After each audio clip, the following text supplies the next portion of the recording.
হরিপুর গ্রামে এক গভীর রাতে শ্যামলবাবু পোস্ট অফিসে বসে ডাক চিঠিতে স্ট্যাম্প দিচ্ছিলেন। নিস্তব্ধ নিঝুম রাত, ঘরের ভেতর টিম টিম করে জ্বলছে একটা বাল্ব। শ্যামলবাবুর বয়স 50-এর কাছাকাছি, পেটে খাটো স্বাস্থ্যবান শরীর। দিন 15 হয়েছে সবেমাত্র বদলি হয়ে এসেছেন এই গ্রামে। আপন মনে কাজ করছিলেন। ঘরে কেবল শোনা যাচ্ছে চিঠিতে স্ট্যাম্প দেওয়ার ধপ ধপ শব্দ। হঠাৎ কিসের একটা শব্দে শ্যামলবাবুর মনোযোগ ভঙ্গ হয়ে গেল। আমার একটা স্ট্যাম্প চাই।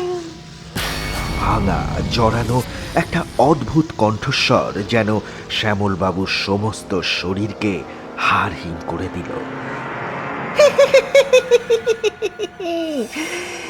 আমার একটা স্ট্যাম্প চাই।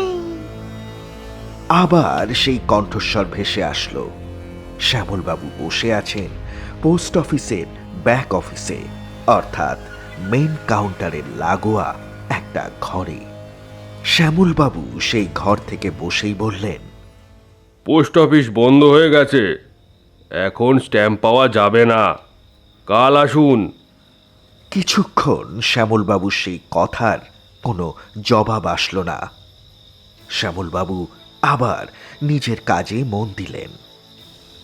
হঠাৎ সামনের খোলা জানালা দিয়ে যেন এক রাশ দমকা হাওয়া ঘরে ঢুকে পড়ল, আর তার সাথে আবার সেই কণ্ঠস্বর কানে ভেসে আসলো। কিরে, আমাকে স্ট্যাম্প দিবি না? এত সাহস তোর? পালাতে পারবি না আমার হাত থেকে। দে আমাকে স্ট্যাম্প। এই বলতে না বলতেই সেই খোলা জানালা দিয়ে ঘরে ঢুকে আসলো একটা লম্বা হাত। কোনো রক্ত মাংসের মানুষের নয়, ধবধবে সাদা এক নরকঙ্কালের হাত। আস্তে আস্তে এগিয়ে আসছে শ্যামলবাবুর দিকে, আর সাথে সাথে সেই হাত চেপে ধরল শ্যামলবাবুর গলা। প্রচন্ড আতঙ্কে শ্যামলবাবু চিৎকার করে ওঠেন। কি কি কে তুমি? বাঁচাও, বাঁচাও আমায়, বাঁচাও!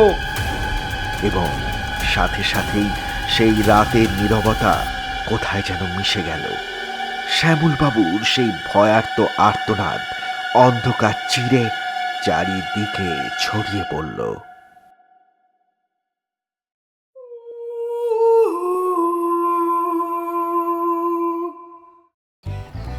রবিবারের সকাল, ঝকঝকে রোদের আলোতে দেখা যাচ্ছে প্রায় জঙ্গলের মধ্যে দিয়ে একটা রাস্তা, আর সেই রাস্তা দিয়ে ছুটে চলেছে একটা বাস।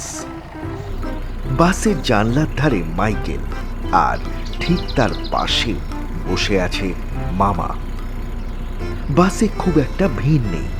বাস চলেছে জঙ্গলের মাঝের সেই সরু পথ দিয়ে।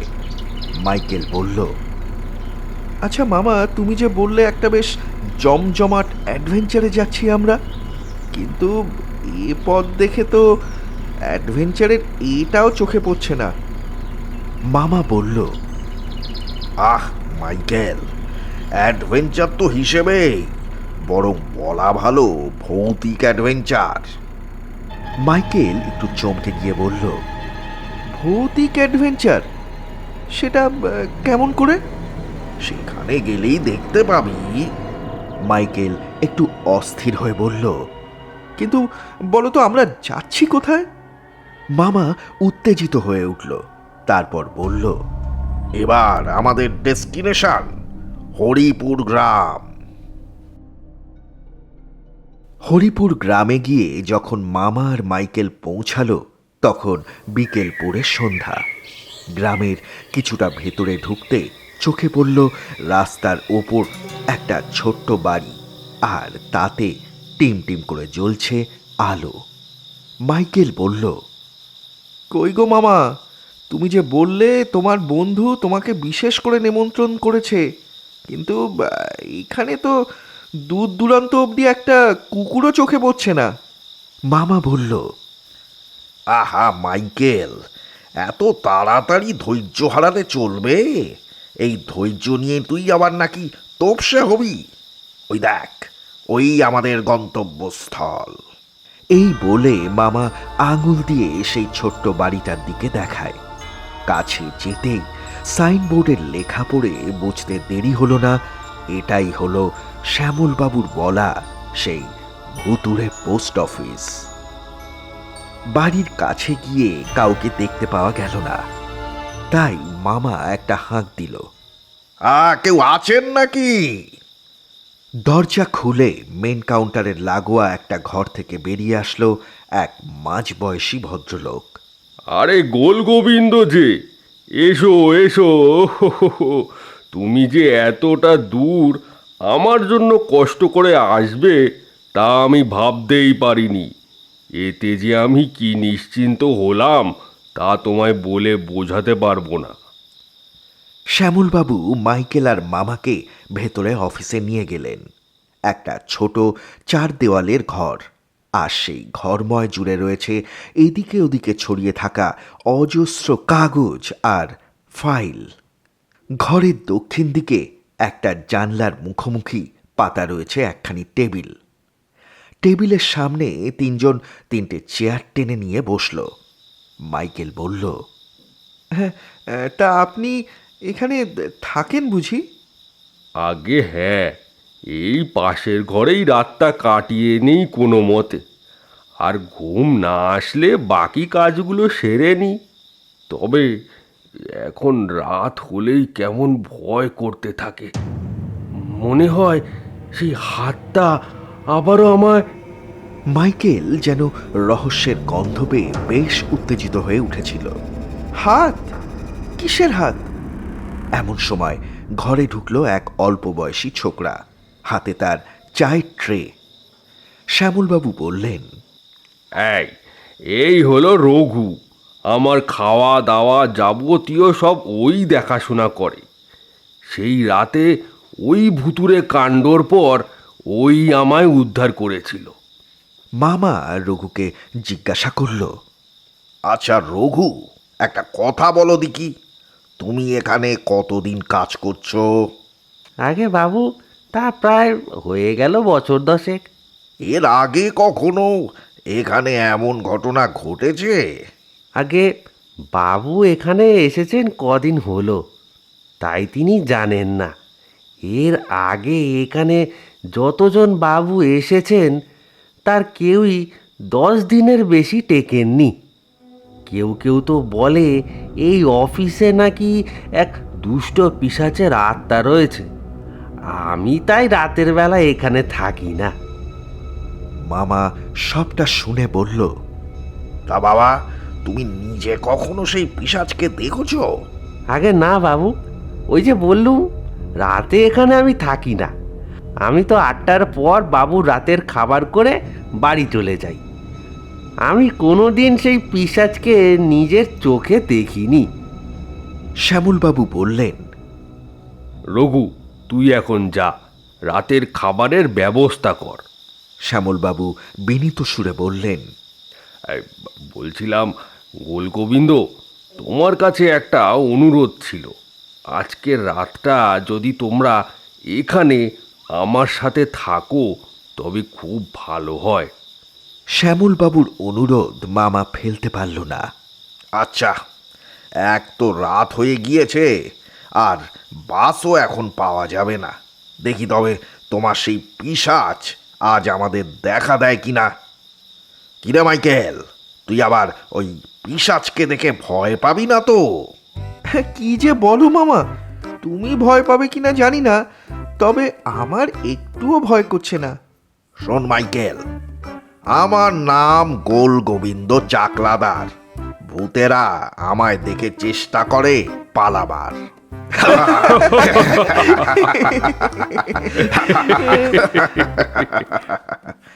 সবাই একসাথে হেসে উঠল। মামার কথায় বেশ আশ্বাস পেলেন শ্যামলবাবু। রাতের রান্না করে রঘু চলে গেল নিজের বাড়ি। গরম গরম ভাত আর দেশি মুরগির মাংসের ঝোল দিয়ে রাতের খাওয়াটা মন্দ হলো না। খেতে খেতে মাইকেল বলল, বাহ, শ্যামলবাবু যাই বলেন, আপনার রঘু কিন্তু মাংসটা বেড়ে রেঁধেছে। শ্যামলবাবু হাসতে হাসতে বললেন, হ্যাঁ, আমাদের রঘুর হাতের রান্না বরাবরই সুস্বাদু। ও না থাকলে যে কি হতো কে জানে। মামা বলল, আচ্ছা, এই রঘু নিশ্চয়ই খুব বিশ্বস্ত, কি বলো? সে আর বলতে, তুমি একেবারে ওকে চোখ বন্ধ করে বিশ্বাস করতে পারো। এই বলে শ্যামলবাবু আবার খাওয়ায় মন দিলেন। খাওয়া শেষ করে শ্যামলবাবু বসলেন তার কিছু কাজকর্ম নিয়ে। মামা আর মাইকেল পাশের ঘরে। ব্যাগ থেকে একটা গোয়েন্দা সমগ্র বার করে পড়তে শুরু করলো মাইকেল, আর মামা সকালের অর্ধেক পড়া খবরের কাগজটাতে চোখ বোলাতে লাগলেন। ঘণ্টাখানেক এইভাবেই কেটে গেল। কাগজ পড়তে পড়তে কখন যে মামার চোখ জুড়িয়ে এসেছিল তা কেউই টের পায়নি। হঠাৎ একটা অস্পষ্ট গোঙানির শব্দ ভেসে আসলো পাশের ঘর থেকে।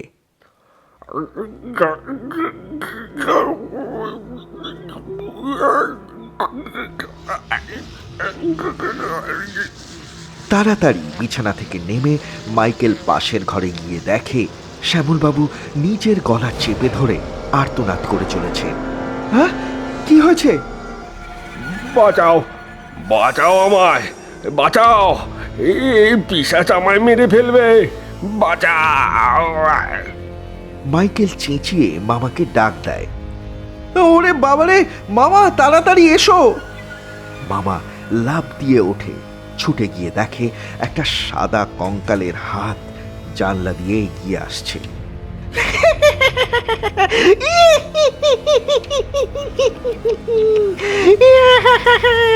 আমাকে একটা স্ট্যাম্প দে রে, একটা স্ট্যাম্পও আমাকে দিতে পারবি না? এই দৃশ্য দেখে মামা ভয়ে ঠক ঠক করে কাঁপতে লাগলো। ওরে বাবা রে, বাবা রে, মারে ভূ! বলার সাথে সাথে মামা ধরাম করে অজ্ঞান হয়ে গিয়ে পড়ল জানালার ধারে রাখা আলমারিটার উপর। মামার নধর দেহের ভার না নিতে পেরে সেটা ধরাম করে গিয়ে পড়ল পিশাচের হাতের উপর। ওরে বাবা গো, মরে গেলুম রে, আমার হাত দুখানা গেল রে, ওরে বাবা রে। সাথে সাথে জানলার বাইরে থেকে ভেসে আসলো এক তীব্র আর্তনাদ। ওরে বাবা গো, মাইকেল তাড়াতাড়ি বাইরে বেরিয়ে গিয়ে দেখে একটা কালো শালে মোড়ানো মূর্তি ঠিক জানলার ধারে দাঁড়িয়ে আছে। বিদ্যুৎ গতিতে মাইকেল সেখানে ছুটে গিয়ে সেই মূর্তির শাল খুলে দিল। এই তো দিতেই দেখা গেল সেই মূর্তি আর কেউই নয়, বরং রঘু। এ কি রঘু, তুমি? রঘু এবার কাকুতি মিনতি শুরু করে দিয়েছে। বাবু, বাবু মাফ করে দেন বাবু, আর এমনটি কোনো দিন করবো নি বাবু, বাবু মাফ করে দিন বাবু। এবার এতক্ষণে ঘরে গিয়ে দেখা যায় শ্যামলবাবু আর মামা কিছুটা ধাতস্থ হয়েছে। রঘুকে দেখে শ্যামলবাবু বললেন, এ কি রে রঘু, তুই এখানে? মাইকেল বলল, কি রঘু, তুমি বলবে না আমি বলবো? রঘু বিনীত কণ্ঠে বলতে থাকে, মাফ করুন হুজুর, মাফ করুন, এমনটি আর কোনো দিন করবো নি হুজুর, মাফ করুন হুজুর। শ্যামলবাবু হতবাক হয়ে চেয়ে রইলেন।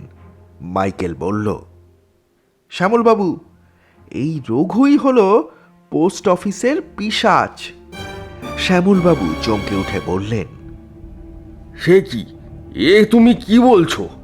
রঘুকে একটু চাপ দিতেই সে সব বলে ফেলল। আগে বলছি আগে আপনার রাতের খাবারের সাথে এক তরল পদার্থ মিশিয়ে আপনাকে দিতুম, যার ফলে আপনি ওইসব দেখতেন এবং রাত্রে বাড়ি যাওয়ার নাম করে আশেপাশেই কোথাও লুকিয়ে থাকতাম আর ওষুধের কাজ শুরু হওয়ার অপেক্ষা করতাম। ওষুধের কাজ শুরু হতেই এই নকল পিশাচের পোশাক পরে আপনাকে জানলা দিয়ে ভয় দেখাতাম। শ্যামলবাবু বললেন। কিন্তু এর কারণ কি?